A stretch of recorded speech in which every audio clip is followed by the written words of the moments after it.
नेमकी काय भूमिका असली पाहिजे? आता फक्त ओबीसीच्या जागावर उभं राहणार नाही, तर ओबीसी सगळ्या ठिकाणावर ओबीसीचे उमेदवार उभे करणार बरं. आणि ओबीसीला मतदान करायला सांगेल, प्रसंगी ओबीसी SC ST ला मतदान करायला सांगेल. पण आमचं आरक्षण गेलंय ही भावना आम्ही ओबीसीच्या शेवटातल्या शेवटच्या घटकापर्यंत आम्ही पोहोचवणार. एकीकडे DNA असणार आहे, म्हणजे आम्ही ओबीसीच्या हक्कासाठी आहोत असं प्रकारचं दर्शवतात. त्यांना सबक शिकवायचा आहे, त्यांना धक्का न लावता, ज्यांचा DNA ओबीसी आहे त्यांना धक्का न लावता ओबीसी मतदान करेल.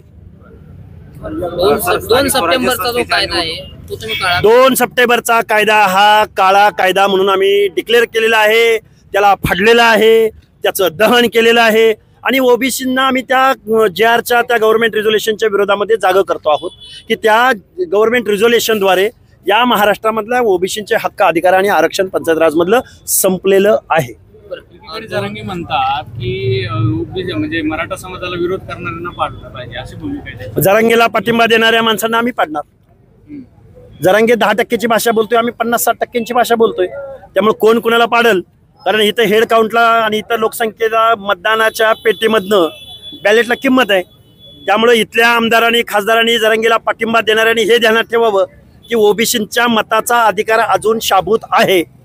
जोपर्यंत संविधान आहे तोपर्यंत आम्ही जरांगेसारख्या माणसांना, हा ठीक आहे ते संघटित आहेत, आम्ही असंघटित आहोत, हे आव्हान आमच्या समोर आहे, पण आम्ही असंघटित माणसांना जर संघटित करू शकलो तर ज्यांनी जरांगेला पाठिंबा दिला ते सगळे स्वतः प्रायश्चित्त घेतील, माती खातील की आम्ही जरांगेला पाठिंबा देऊन आम्ही खूप मोठी घोडचूक केली. या ठिकाणी तुम्ही सभा वगैरे काही घेणार? सगळीकडे सभा घेणार आहोत. ज्यांनी पाठिंबा दिला त्या ठिकाणी त्यांची नावं घेऊन आम्ही बोलणार आहोत आणि ऑडिट होणार त्यांचं. मग ते शरद पवार असोत की टोपे असोत की अजून कोण असो, ते भाजपामधले असोत की शिवसेनेमधले असोत की काँग्रेसमधले असोत की राष्ट्रवादीमधले, ओबीसीला मतदान करेल, ओबीसी SC अथवा ST ला मतदान करेल. सध्या स्थानिक स्वराज्य संस्थेच्या निवडणुकीचं बिगुल वाजलेलं आहे आणि नवीन ओबीसीमुळे कुठेतरी जुन्या ओबीसीवर अन्याय त्यांच्या स्पर्धेमध्ये मूळ सामाजिक न्यायाच्या प्रत्यक्षमध्ये असलेला ओबीसी टिकू शकत नाही.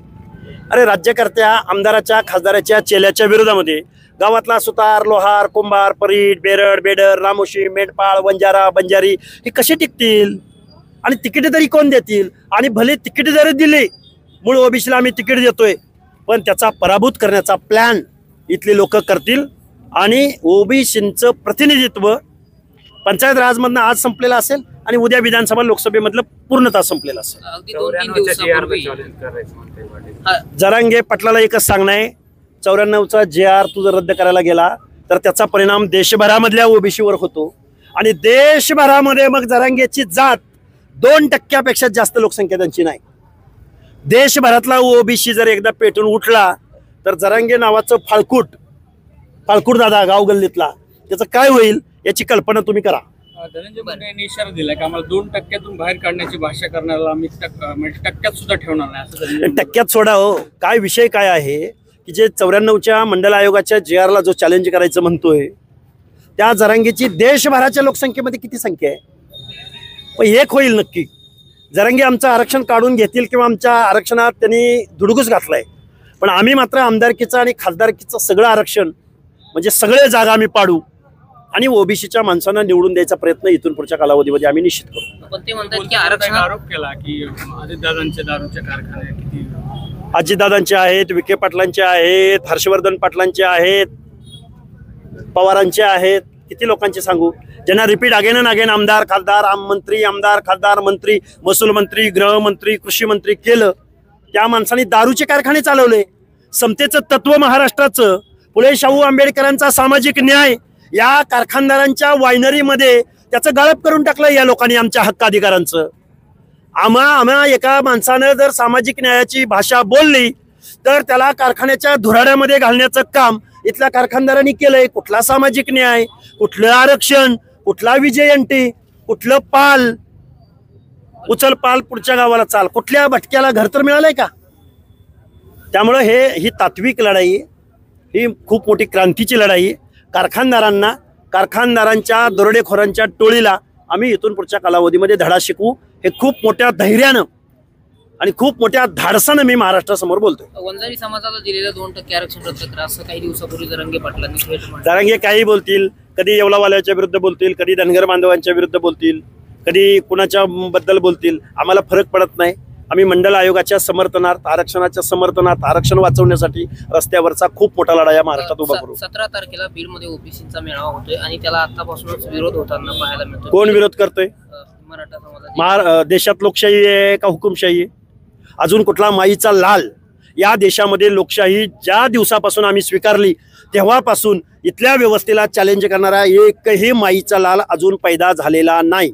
ते म्हणतात की बीडमध्ये पाय ठेवू देणार. पाय ठेव, त्याच्या बापाची जागीर आहे का बीड? म्हणजे बीडचा 7-12 यांच्या नावावर आहे का? आम्ही काय खाजगी प्रॉपर्टीत अतिक्रमण करतोय का? अरे आम्ही लोकशाहीमध्ये राहतोय. लोकशाही मार्गानं जर आम्ही मेळावा घेत असू, आम्ही संवाद साधत असू, अडवणारे हे कोण? आणि ह्याने आम्हाला बीडमध्ये अडवलं. बीडमध्ये आम्ही राहत नाही का? आणि मग आम्ही यांना दुसरीकडे अडवायचं का? मग काही बोलतात, बरळतात साले.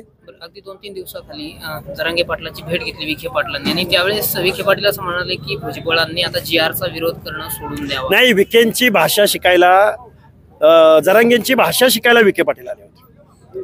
कारण ग्रामीण अस्सल ठेवणीतल्या गावरान भाषेमधल्या कमरेखालचे शब्दप्रयोग, विखे पाटील सोन्याचा चमचा घेऊन जन्माला आलेला कारखानदाराचा सुपुत्र, ज्याच्या घरामध्ये सत्ता लक्ष्मी पाणी भरते, त्याला काय माहिती शिव्या बिव्या गावरान? त्या शिव्या शिकायला, त्या शिव्यांचा अर्थ समजून घ्यायला विखे पाटील. कारण आता विखेंच्या तोंडामध्ये जरांगीची भाषा. पण ते म्हणतात की GRचा विरोध करणं भुजबळांनी सोडून द्यावा. मग काय करावं? गुलामी स्वीकारावी विखे पाटलांची. विखे पाटलांची गुलामी स्वीकारावी का आम्ही? काय बोलते? 1.25 तास चर्चा झाली दोघांची. 1.25 तासामध्ये ते म्हणी, वाक्प्रचार, शिव्या याचं ते ट्रेनिंग घेत होते विखे पाटील. विखे पाटलांना शिव्या वगैरे कशा येणार बिचारायला? त्यामुळं जरांगे पाटलांचं ट्रेनिंग घेतील. कारण आता बघा, प्रत्येक विखे पाटलाचं वक्तव्य मराठा समाजाने विरोध केला का? मग ओबीसीने कधी मराठा समाजाला विरोध केला? आता तरी केलाय का? SC-BCचं 10% आरक्षण दिलंय, EWS दिले, आम्ही विरोध केलाय का? पण सामाजिक मागासांच्या आरक्षणामध्ये जर राज्यकर्ती जमात आली तर या बलुत्या आलुत्यांचं भटक्यांच्या स्पर्धेमध्ये ते टिकू शकत नाहीत. हे सामाजिक न्यायाचे तत्व नाही का? विखेंना काय इथले भटके, ओबीसी, माळी, धनगर, वंजारी, बंजारा मतदान करत नाहीत का या विखेंना? मला वाटते विखे इनमिन 3 अगोदर असायचे, आता विखे राजकारणात उरणार नाहीत. विखे आता सार्वजनिक निवडणुकांमध्ये पराभूत झालेले असतील, हे मी आज बॉन्ड पेपरवर लिहून देतो. शिकले का ते? काय बंद दाराड शिकावे लागतात ना. शिव्यांचा अर्थ शिकायला त्यांना अंतर्वली सराटीला आता कोणी येत नाहीत विखे शिवाय. विखे एक, मला वाटतं 3 माणसं होती माझ्या माहितीप्रमाणे. 3 माणसांनी जरांगेकडे शिकवणी लावली विखे पाटलांनी आणि त्या शिकवणीद्वारे इथून पुढच्या कालावधीमध्ये आता विखे पाटील जरांगेच्या भाषेत बोलतील. याला प्रमुख जबाबदार कोण आहे काय? याला प्रमुख जबाबदार जेवढे आमदार आहेत, जेवढे खासदार आहेत, जेवढे मंत्री आहेत, जेवढे पक्ष आहेत, जेवढे जरांगेंना पाठिंबा देत आहेत, ते सगळे जबाबदार आहेत.